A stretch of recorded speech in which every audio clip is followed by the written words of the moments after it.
कल्पना कीजिए, अगर महाभारत के युद्ध में भगवान कृष्ण नहीं होते, अगर वो गोकुल में ही रह जाते या फिर द्वारिका से कभी निकले ही नहीं होते, क्या होता तब? आज हम इसी काल्पनिक कहानी में डूबने वाले हैं, जहां इतिहास का सबसे महत्वपूर्ण युद्ध बिना कृष्ण के लड़ा जाता है। सोचिए, अगर कृष्ण द्वारिका में अपनी प्रजा की सेवा में व्यस्त रहते और कभी हस्तिनापुर की राजनीति में नहीं पड़ते, अगर उन्होंने कभी पांडवों से मित्रता नहीं की होती, अगर द्रौपदी के स्वयंवर में वो नहीं गए होते और अर्जुन को प्रेरणा नहीं दी होती, तो फिर पूरी कहानी कैसे बदल जाती? हस्तिनापुर के राजमहल में धृतराष्ट्र अपने सिंहासन पर बैठे हैं। उनकी आंखें भले ही अंधी हों, लेकिन मन में एक अजीब सी शांति है, क्योंकि इस बार कोई कृष्ण नहीं है जो पांडवों का साथ दे। संजय उनके पास आकर कहता है, महाराज, युद्ध की तैयारियां पूरी हो गई हैं, दुर्योधन के पास अब कोई डर नहीं है। धृतराष्ट्र के चेहरे पर एक विजयी मुस्कान आ जाती है। वो अपनी उंगलियों से सिंहासन की बांह को सहलाते हैं। पहली बार उन्हें लगता है कि शायद उनके पुत्र जीत जाएंगे। कृष्ण की अनुपस्थिति में पांडव सिर्फ 5 योद्धा हैं, जबकि कौरवों के पास 100 भाई हैं। गणित साफ है। धृतराष्ट्र सोचते हैं कि कृष्ण ही तो वो शक्ति थे जो पांडवों को अजेय बनाती थी। उनकी बुद्धि, उनकी चालाकी, उनकी दूरदर्शिता, यही सब तो पांडवों की असली ताकत थी। संजय आगे कहता है, महाराज, भीष्म पितामह भी कह रहे हैं कि इस बार युद्ध में कोई अनहोनी नहीं होगी। कृष्ण के बिना पांडवों के पास कोई दैवीय शक्ति नहीं है। धृतराष्ट्र गहरी सांस लेते हैं। वो जानते हैं कि कृष्ण सिर्फ एक इंसान नहीं थे, बल्कि समय के प्रवाह को बदलने वाली शक्ति थे। इधर इंद्रप्रस्थ में युधिष्ठिर परेशान है। वो अपने महल की छत पर टहल रहे हैं और बार बार आसमान की तरफ देख रहे हैं, जैसे कोई चमत्कार होने का इंतजार कर रहे हों। वो जानते हैं कि कृष्ण के बिना ये युद्ध जीतना नामुमकिन है। उनके मन में बचपन की यादें आ रही हैं, जब कृष्ण उनके साथ खेलते थे। वो हमेशा कहते थे कि धर्म की जीत ही होगी, लेकिन अब वो नहीं है। अर्जुन भी चुप है। वो अपने कमरे में बैठे गांडीव को देख रहे हैं। उनके पास गांडीव है, दिव्यास्त्र हैं, लेकिन वो मार्गदर्शन नहीं है जो कृष्ण देते थे। अर्जुन को याद आता है कि कैसे कृष्ण हमेशा उन्हें सही राह दिखाते थे, कैसे वो उनकी हर परेशानी का हल निकालते थे। अब वो अकेले हैं और उन्हें लग रहा है जैसे वो एक अंधेरी गुफा में खड़े हैं। भीम गुस्से में अपनी गदा को जमीन पर पटकते हैं। धड़ाम की आवाज से पूरा महल हिल जाता है। वो कहते हैं, भाई, हम अकेले ही लड़ेंगे, कृष्ण हो या ना हो, हमारा धर्म तो वही है। लेकिन उनकी आवाज में वो पुराना जोश नहीं है। वो भी जानते हैं कि कृष्ण सिर्फ एक मित्र नहीं थे, बल्कि उनकी आत्मा की आवाज थे। नकुल और सहदेव की चिंता साफ दिख रही है। वो एक कोने में बैठे चुपचाप बात कर रहे हैं। नकुल कहता है, भाई, कृष्ण के बिना हम कैसे जीतेंगे? सहदेव जवाब देता है, मुझे नहीं पता। मैं भविष्य देख सकता हूं, लेकिन कृष्ण के बिना वो भविष्य धुंधला लग रहा है। वो जानते हैं कि कृष्ण सिर्फ एक योद्धा नहीं थे, बल्कि एक रणनीतिकार थे। उनकी बुद्धि और चालाकी के बिना ये युद्ध जीतना असंभव लगता है। द्रौपदी भी परेशान है। वो अपने कमरे में बैठी रो रही है। उसे याद आ रहा है कि कैसे कृष्ण ने उसकी इज्जत बचाई थी, कैसे वो हमेशा उसके दुख में साथ खड़े रहे थे। अब वो नहीं है और उसे लग रहा है जैसे उसका सबसे बड़ा सहारा छिन गया हो। कुरुक्षेत्र के मैदान में दोनों सेनाएं आमने सामने खड़ी हैं, लेकिन इस बार माहौल अलग है। हवा में वो तनाव नहीं है जो कृष्ण की उपस्थिति में होता था। पांडवों की तरफ से कोई रथ नहीं है जिस पर कृष्ण का ध्वज लहरा रहा हो। अर्जुन अकेले अपने रथ पर खड़े हैं और उनके चेहरे पर वो आत्मविश्वास नहीं है जो कृष्ण की उपस्थिति में होता था। सूर्य उगने वाला है, लेकिन आज का सूर्योदय अलग लग रहा है, जैसे प्रकृति भी जान रही हो कि आज कुछ अधूरा है। पक्षी भी अजीब तरीके से चहचहा रहे हैं। लगता है जैसे वो भी कृष्ण की अनुपस्थिति महसूस कर रहे हों। भीष्म पितामह को भी अजीब लग रहा है। वो अपने रथ पर खड़े हैं और पांडवों की तरफ देख रहे हैं। उनकी आंखों में एक अजीब सा दुख है। वो जानते थे कि कृष्ण इस युद्ध में कुछ खास भूमिका निभाएंगे। वो चाहते थे कि कृष्ण उन्हें मोक्ष का रास्ता दिखाएं, लेकिन अब वो नहीं है। भीष्म सोचते हैं कि शायद उन्हें इस युद्ध में मरना ही नहीं है, शायद ये उनकी नियति ही नहीं है।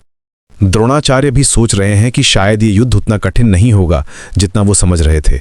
वो अर्जुन को देखते हैं और उन्हें लगता है कि आज उनका प्रिय शिष्य अकेला है। कृष्ण की अनुपस्थिति में अर्जुन सिर्फ एक धनुर्धर है, कोई दैवी योद्धा नहीं। कर्ण भी अजीब महसूस कर रहे हैं। वो चाहते थे कि कृष्ण यहाँ हों ताकि वो उनसे अपने जन्म का सच पूछ सकें, लेकिन अब वो मौका नहीं मिलेगा। कर्ण को लगता है कि कुछ सवाल हमेशा के लिए अनुत्तरित रह जाएंगे। युद्ध शुरू होता है। शंख की आवाज गूंजती है, लेकिन आज वो आवाज अधूरी लग रही है। पंचजन्य शंख की आवाज नहीं है। पहले दिन ही साफ हो जाता है कि पांडव मुश्किल में हैं। कृष्ण की रणनीति के बिना वो सिर्फ अपनी व्यक्तिगत वीरता पर निर्भर हैं। अर्जुन तो महान धनुर्धर हैं, लेकिन युद्ध सिर्फ तीरंदाजी से नहीं जीता जाता। यहाँ चालाकी चाहिए, रणनीति चाहिए, वो सब कुछ जो कृष्ण देते थे। अर्जुन अपने रथ पर अकेले खड़े हैं। उन्हें लग रहा है जैसे वो एक नाव में समुद्र के बीच में फंसे हों। चारों तरफ दुश्मन है और कोई दिशा दिखाने वाला नहीं है। वो अपने तीर छोड़ते हैं, लेकिन उनमें वो तेजस्विता नहीं है जो कृष्ण की उपस्थिति में होती थी। दूसरे दिन भीम अपनी गदा लेकर कौरव सेना में घुस जाते हैं। उनकी गदा हवा में सनसनाती है। वो दुशासन को ढूंढ रहे हैं। उनकी आंखों में वो आग है जो द्रौपदी के अपमान के दिन से जल रही है, लेकिन कृष्ण नहीं है जो उन्हें सही दिशा दिखाएं। भीम भटक जाते हैं और कौरव सेना के बीच में फंस जाते हैं। हजारों योद्धा उन्हें घेर लेते हैं। भीम की गदा तेजी से घूमती है, लेकिन वो अकेले हैं। युधिष्ठिर को जब पता चलता है कि भीम खतरे में है, तो उनका दिल जोर से धड़कने लगता है। वो अर्जुन से कहते हैं, भाई भीम को बचाना होगा। लेकिन अर्जुन भी अकेले हैं। कृष्ण नहीं है जो रथ चलाएं और वो सिर्फ तीरंदाजी पर ध्यान दे सकें। अर्जुन को खुद अपना रथ चलाना पड़ता है और इससे उनकी तीरंदाजी का फोकस बिखर जाता है। तीसरे दिन की शुरुआत में ही बुरी खबर आती है। एक सैनिक दौड़ता हुआ आता है और कहता है, महाराज युधिष्ठिर, भीम भाई बुरी तरह घायल हो गए हैं। युधिष्ठिर का चेहरा पीला पड़ जाता है। भीम जिंदा है, लेकिन लड़ने की हालत में नहीं है। उनके शरीर पर कई घाव हैं और वो बेहोशी की हालत में है। पांडवों की सबसे बड़ी ताकत अब कमजोर पड़ गई है। द्रुपद और विराट जैसे सहयोगी राजा भी परेशान है। वो एक तंबू में बैठे चर्चा कर रहे हैं। द्रुपद कहते हैं, मित्र, हमने सोचा था कि कृष्ण के साथ होने से हमारी जीत पक्की थी, लेकिन अब स्थिति उल्टी लग रही है। विराट जवाब देते हैं, हाँ, कृष्ण के बिना पांडव सिर्फ 5 आदमी हैं। कुछ राजा तो युद्ध छोड़कर जाने की सोचने लगे हैं। उन्हें लगता है कि ये एक हारा हुआ युद्ध है। चौथे दिन अर्जुन को एहसास होता है कि वो अकेले इस युद्ध को नहीं जीत सकते। वो अपने तरकश को देखते हैं। उसमें अभी भी कई दिव्यास्त्र हैं, लेकिन उन्हें पता नहीं कि इनका सही इस्तेमाल कैसे करना है। कृष्ण हमेशा बताते थे कि कौन सा अस्त्र कब इस्तेमाल करना है। अब वो अकेले हैं। उन्हें कृष्ण की सबसे ज्यादा जरूरत महसूस होती है। वो सोचते हैं कि काश कृष्ण यहां होते। वो ना सिर्फ रथ चलाते, बल्कि हर मुश्किल का हल भी बताते। अर्जुन को याद आता है कि कैसे कृष्ण हमेशा उन्हें समझाते थे कि युद्ध सिर्फ शारीरिक नहीं, बल्कि मानसिक भी होता है। कैसे वो उन्हें बताते थे कि दुश्मन की कमजोरी कैसे पहचानी जाती है। अब वो सब ज्ञान काम नहीं आ रहा, क्योंकि कृष्ण नहीं है जो सही समय पर सही सलाह दें।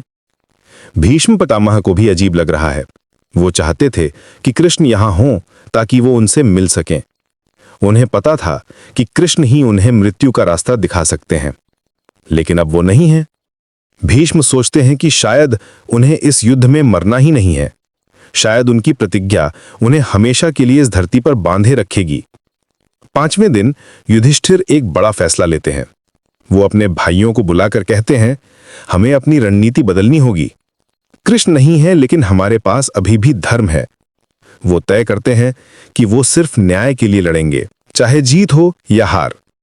युधिष्ठिर कहते हैं, भाइयों, हमारी लड़ाई सिर्फ राज्य के लिए नहीं है, ये धर्म और अधर्म के बीच की लड़ाई है।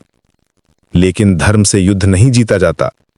युद्ध में चालाकी चाहिए, रणनीति चाहिए, वो सब कुछ जो कृष्ण के पास था। 6ठे दिन द्रोणाचार्य एक चक्रव्यूह बनाते हैं। ये एक ऐसी युद्ध रचना है जिसमें घुसना आसान है, लेकिन निकलना बहुत मुश्किल। अभिमन्यु, जो अर्जुन का बेटा है, अकेले उसमें घुस जाते हैं। वो जानते हैं कि चक्रव्यूह में कैसे घुसना है, लेकिन बाहर निकलना नहीं जानते। कृष्ण होते तो वो अर्जुन को सही समय पर बता देते कि अभिमन्यु को मदद चाहिए। वो दूर से ही भांप जाते कि क्या होने वाला है, लेकिन अब कोई नहीं है जो इस बात को समझे। अर्जुन दूसरी तरफ लड़ने में व्यस्त हैं और उन्हें पता ही नहीं चलता कि उनका बेटा खतरे में है। अभिमन्यु चक्रव्यूह में फंस जाते हैं। वो वीरता से लड़ते हैं। उनकी तलवार बिजली की तरह चमकती है, लेकिन वो अकेले हैं। कौरव योद्धा उन्हें घेर लेते हैं। द्रोणाचार्य, कर्ण, दुशासन सभी मिलकर अभिमन्यु पर हमला करते हैं। ये अधर्म है, लेकिन कृष्ण नहीं है जो इसे रोकें। अर्जुन को जब पता चलता है तब तक बहुत देर हो चुकी होती है। 7वें दिन अभिमन्यु की मृत्यु की खबर से पूरी पांडव सेना में मातम छा जाता है। अर्जुन जब अपने बेटे का शव देखते हैं तो उनकी आंखों से आंसू बहने लगते हैं। वो अभिमन्यु के माथे को चूमते हैं और कहते हैं, बेटा मैं तुम्हें बचा नहीं सका। अर्जुन गुस्से में आग बबूला हो जाते हैं। उनकी आंखें लाल हो जाती हैं। वो कसम खाते हैं कि वो जयद्रथ को मार देंगे, लेकिन कृष्ण नहीं है जो उन्हें बताएं कि ये कैसे करना है। जयद्रथ को पता है कि कृष्ण नहीं है। वो ज्यादा आत्मविश्वास से लड़ता है। उसे लगता है कि अब कोई चमत्कार नहीं होगा। अर्जुन उसे ढूंढते रहते हैं, लेकिन जयद्रथ चालाकी से बचता रहता है। वो अपनी सेना के बीच छुप जाता है। सूर्यास्त हो जाता है और अर्जुन अपनी कसम पूरी नहीं कर पाता। 8वें दिन अर्जुन को एहसास होता है कि उन्होंने अपनी कसम तोड़ी है। धर्म के अनुसार अगर कोई योद्धा अपनी कसम पूरी नहीं करता तो उसे आत्महत्या करनी चाहिए। अर्जुन इतने शर्मिंदा होते हैं कि वो अपनी तलवार निकालकर अपने गले पर रख लेते हैं। युधिष्ठिर दौड़ कर आते हैं और उन्हें समझाते हैं, भाई ये गलत है, तुम्हारी मृत्यु से कुछ हासिल नहीं होगा। लेकिन अर्जुन का मनोबल टूट चुका है। उन्हें लगता है कि वो एक असफल पिता और योद्धा हैं। 9वें दिन से पांडवों की हालत और भी खराब हो जाती है। भीम अभी भी घायल हैं और बिस्तर पर पड़े हैं। अर्जुन का मनोबल टूटा हुआ है और वो ठीक से लड़ नहीं पा रहे। युधिष्ठिर अकेले इस युद्ध को संभाल नहीं सकते। वो एक राजा हैं, योद्धा नहीं। नकुल और सहदेव भी अपनी पूरी क्षमता से नहीं लड़ पा रहे। उन्हें लगता है कि ये लड़ाई अब खत्म हो जानी चाहिए। द्रोणाचार्य को लगता है कि अब वो आसानी से पांडवों को हरा सकते हैं। वो अपने दिव्यास्त्रों का इस्तेमाल करके एक के बाद एक पांडव सहयोगियों को मारते जाते हैं। द्रुपद, जो द्रौपदी के पिता हैं, वे भी मारे जाते हैं। विराट राजा भी मारे जाते हैं। कई अन्य छोटे राजा भी मृत्यु को प्राप्त होते हैं। पांडवों के सहयोगियों की संख्या तेजी से कम होती जा रही है। 10वें दिन युधिष्ठिर एक कठिन फैसला लेते हैं। वो जानते हैं कि द्रोणाचार्य को हराना असंभव है जब तक वो हथियार लिए हुए हैं। वो सोचते हैं कि शायद उन्हें झूठ बोलना पड़ेगा। ये उनके लिए बहुत मुश्किल है क्योंकि वो हमेशा सच बोलते हैं, लेकिन युद्ध में कभी कभी ऐसे फैसले लेने पड़ते हैं। वो द्रोणाचार्य से कहते हैं कि अश्वत्थामा मर गया है, लेकिन कृष्ण नहीं है जो इस झूठ को सच लगने वाला बना। द्रोणाचार्य को शक हो जाता है। वो युधिष्ठिर को अच्छी तरह जानते हैं। वो जानते हैं कि युधिष्ठिर कभी झूठ नहीं बोलते। वो युधिष्ठिर से पूछते हैं, युधिष्ठिर, क्या सच में अश्वत्थामा मर गया? युधिष्ठिर हकलाते हैं। उनकी आवाज कांप रही है। उनसे साफ झूठ नहीं बोला जा रहा। द्रोणाचार्य समझ जाते हैं कि ये झूठ है। वो और भी गुस्से में आ जाते हैं। 11वें दिन द्रोणाचार्य और भी गुस्से में आ जाते हैं। वो महसूस करते हैं कि उनके साथ धोखा किया गया है। वो अपने सबसे शक्तिशाली अस्त्रों का इस्तेमाल करके पांडव सेना में तबाही मचाते हैं। उनके नारायणास्त्र से हजारों सैनिक मारे जाते हैं। पूरा युद्ध क्षेत्र लाशों से भर जाता है। पांडवों को लगता है कि वो हार रहे हैं। 12वें दिन कर्ण युद्ध में आ जाते हैं।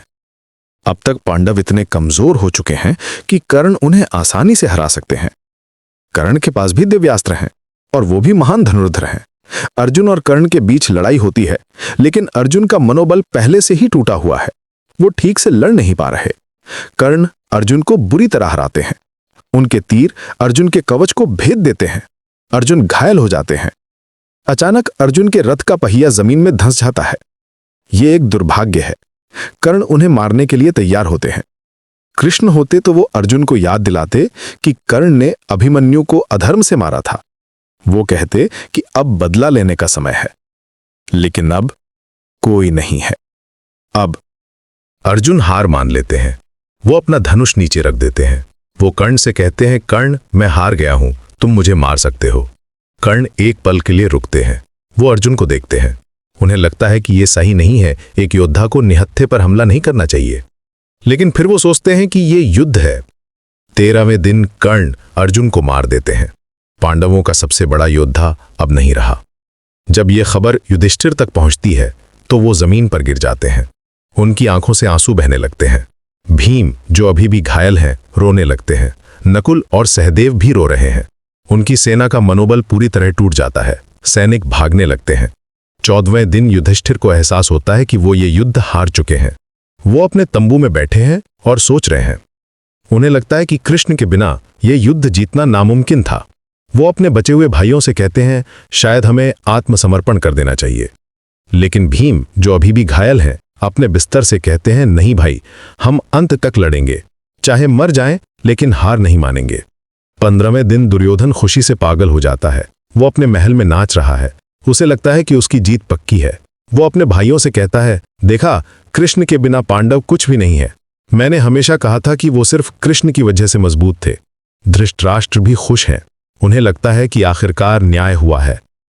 16वें दिन भीम अपनी आखिरी ताकत लगाकर बिस्तर से उठते हैं। उनके घाव अभी भी हरे हैं, लेकिन वो दुशासन से लड़ना चाहते हैं। वो अपनी गदा उठाते हैं। उनकी आंखों में वो आग है जो द्रौपदी के अपमान के दिन से जल रही है। वो दुशासन को ढूंढते हैं और उससे लड़ते हैं। वो उसे मार देते हैं और द्रौपदी की कसम पूरी करते हैं। लेकिन इस लड़ाई में वो खुद भी बुरी तरह घायल हो जाते हैं। 17वें दिन युधिष्ठिर लगभग अकेले रह जाते हैं। नकुल और सहदेव भी मारे जा चुके हैं। भीम की हालत बहुत खराब है। वो बेहोशी की हालत में है।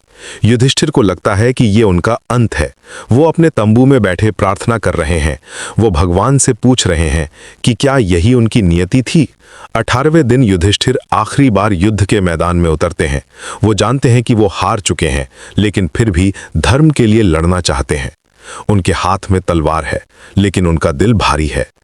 दुर्योधन उनसे कहता है, युधिष्ठिर, तुम हार गए हो, अब आत्मसमर्पण कर दो, मैं तुम्हें जिंदा रहने दूंगा। युधिष्ठिर कहते हैं, दुर्योधन, मैं हार सकता हूं, लेकिन धर्म कभी नहीं हारता। आज तुम जीत गए हो, लेकिन ये जीत अधर्म की है। वो अंत तक लड़ते हैं, लेकिन अकेले कितनी देर तक लड़ सकते हैं। आखिरकार वो भी गिर जाते हैं। युद्ध खत्म हो जाता है। कौरवों की जीत होती है। धृतराष्ट्र खुश हैं कि उनके पुत्र जीत गए, लेकिन क्या यह सच में जीत है? युद्ध के मैदान में हजारों लाशें पड़ी हैं। खून से धरती लाल हो गई है। युद्ध के बाद हस्तिनापुर में खुशी का माहौल है। दुर्योधन का राज तिलक होता है। सभी कौरव भाई खुश हैं, लेकिन कुछ लोगों को लगता है कि कुछ गलत हुआ है। विदुर परेशान है। वो जानते हैं कि ये जीत धर्म की जीत नहीं है। वो दुर्योधन से कहते हैं, राजन, ये जीत खुशी की बात तो है, लेकिन कहीं न कहीं मुझे लगता है कि कुछ गलत हुआ है। कुछ महीनों बाद हस्तिनापुर में अजीब चीजें होने लगती हैं। बारिश के दिनों में बारिश नहीं होती, फसलें खराब होने लगती हैं। गेहूं और चावल की फसल सूख जाती है। लोगों में अजीब बीमारियां फैलने लगती हैं। दुर्योधन परेशान हो जाता है। वो अपने मंत्रियों से पूछता है कि ये सब क्यों हो रहा है। विदुर दुर्योधन से कहते हैं, राजन, ये सब इसलिए हो रहा है क्योंकि आपकी जीत धर्म के खिलाफ थी। जब अधर्म जीतता है तो प्रकृति भी परेशान हो जाती है। लेकिन दुर्योधन नहीं मानता। वो कहता है, ये सब संयोग है, कुछ समय बाद सब ठीक हो जाएगा। 1 साल बाद हस्तिनापुर की हालत और भी खराब हो जाती है। प्रजा परेशान है, लोग भूखे मर रहे हैं, व्यापार ठप हो गया है, चारों तरफ अराजकता है, चोरी डकैती बढ़ गई है। दुर्योधन को एहसास होता है कि शायद उसकी जीत सच में जीत नहीं थी। धृतराष्ट्र भी परेशान हो जाते हैं। वो अपने कमरे में अकेले बैठे रहते हैं। वो संजय से कहते हैं, संजय, मुझे लगता है कि हमने कुछ गलत किया है। कृष्ण की अनुपस्थिति में हमने जो जीत हासिल की वो शायद सच्ची जीत नहीं थी। संजय कहते हैं, महाराज, शायद आप सही कह रहे हैं। कृष्ण सिर्फ एक व्यक्ति नहीं थे, वो धर्म के प्रतीक थे। इस कहानी से हमें पता चलता है कि कृष्ण सिर्फ एक व्यक्ति नहीं थे, वो धर्म के प्रतीक थे, वो न्याय के प्रतीक थे। उनकी अनुपस्थिति में महाभारत का युद्ध सिर्फ एक राजनीतिक लड़ाई नहीं